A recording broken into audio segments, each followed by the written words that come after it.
No, Tesla Cybertruck production is not being further delayed. Oh, okay. That's an interesting headline. I thought for sure it was going to be further delayed, and who knows, it might very well be at sometime soon.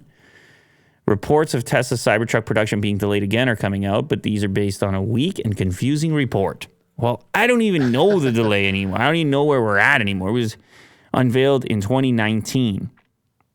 2019. Yeah. And you still have your pre-order? I guess so. Sometimes I forget about it. I see it in my Tesla app, and I'm like, oh, wait, yeah. There's a picture of a truck in there. Yeah. CEO Elon Musk later said that Tesla was targeting a start of production for the electric pickup truck in late 2022 at Gigafactory, Texas, with the focus clearly on bringing the Model Y to production at that factory and that being delayed as well. It appeared likely that the Cybertruck production timeline could also slip. In March 2022, it was confirmed that Tesla aims to complete Cybertruck development this year for production in 2023. And in June, Musk said that Tesla is aiming at production to start in mid-2023.